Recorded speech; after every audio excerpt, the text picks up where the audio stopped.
Kaya mga boss, wala yung mga dessert dog ngayon. Kaya may dala akong pagkain nila. Wala yung mga dessert dog ngayon. Ay, hindi sila nakakapasyal dito. Ayan o. Dito lang sila eh. Kaso wala sila ngayon. Baka hindi sila namasyal. Baka nasa mga bahay nila. Ayan o. Wala sila dito sa lugar na to ngayon. Ewan ko kung nasaan silang lugar. May dala akong pagkain sana sa kanila oh. Kaso wala sila rito. Ayan oh. Hindi na sila nagawi rito. Ayan. Ito yung lugar na to. Ayan mga boss oh. Wala sila rito. At bibigyan ko sana sila ng makakain. Kaso wala sila. Ayan. Nandito. Yun. Nandun. Doon yung accommodation namin sa banda ron. Tinitignan ko sila rito para mapakain sana eh. Wala naman mga namasyal ngayon. Tingnan ko sa banda ron kung saan sila nakatira. Bibigyan ko ng pagkain. Dito kasi sila nagsisimula ng gagaling mga musing ano? Yung daanan na yan papunta dun sa accommodation na yon. Diyan sila nagsisimulang lumalabas. Dito dati yung bahay nila. Dito dati yung nakita ni Idol Joey sila Sani at saka si Sandy ata yun. Dito banda yung kung na yan, makapal na damo na yan dyan. Yan. Tignan ko lang dito kung nandito sila para sayang naman tong pagkain pag hindi natin ibigay. Pag wala sila rito, ibigay ko na lang sa mga pusa. Yan. Tignan natin dito kung yung bakod na to dati sa likod niyan, dito pinaglagyan sila tagpi dati.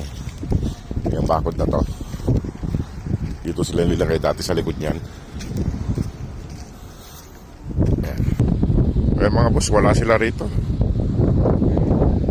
Diyan sila nang gagaling eh. Diyan banda riyan. Kasi ito yung pangatlong accommodation. Wala sila rito, hindi ko makita. Kaya balik na lang ako. Baka kung saan sila nagpupunta. Ay, hello. Dito sila nang gagaling eh, sa accommodation na yan. Siguro, ewan ko lang saan banda sila rito nakatira. Kaya, ganun. Ngayon lang. Wala na tayong pan. Kundi ipakain na lang sa mga pusa ito mamaya.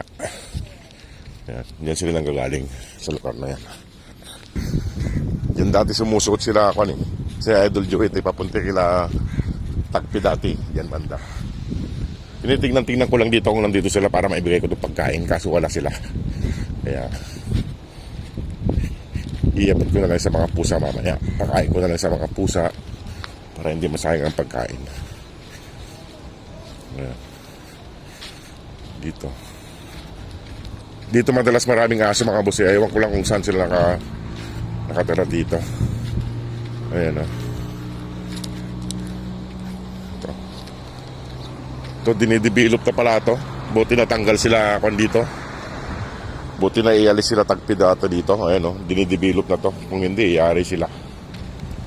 Ayan o. Ayan mga boss, dito talaga sila nakatira oh.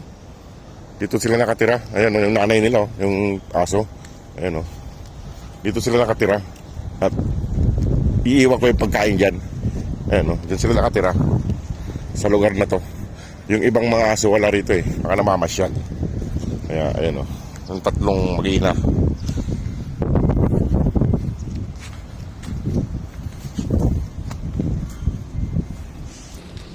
Ayan mga boss, nandito sila. Ito yung nanay nila eh.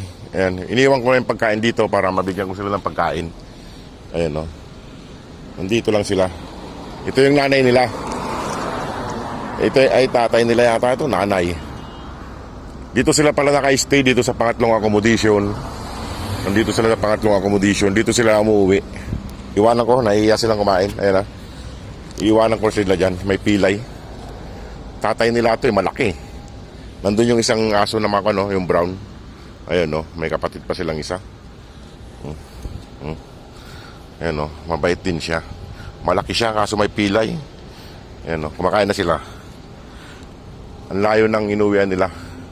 Kaya hindi ko makita sila, baka iba-iba yung lugar pinupuntahan nila, naglalaro. Ayan, kumakain na sila. Ang laki ng tatay, ang laki. Ang laki nito, mga boss. Malaki siya. Ayan, oh, mabait din siya. Ayan, kumakain na sila doon.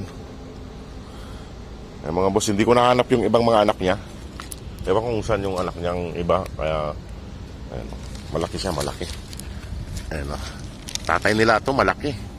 Kaya malalaki yung anak niya eh. Oh, ayan, ayan. Oh, sige mga boss, at iiwan ko na sila rito. Wala akong nadalang tubig kaya hinanap ko sila kung saan sila. Ito na, tatay nila yan. Pugi. Pugi ang tatay nila. Na, pugi ka?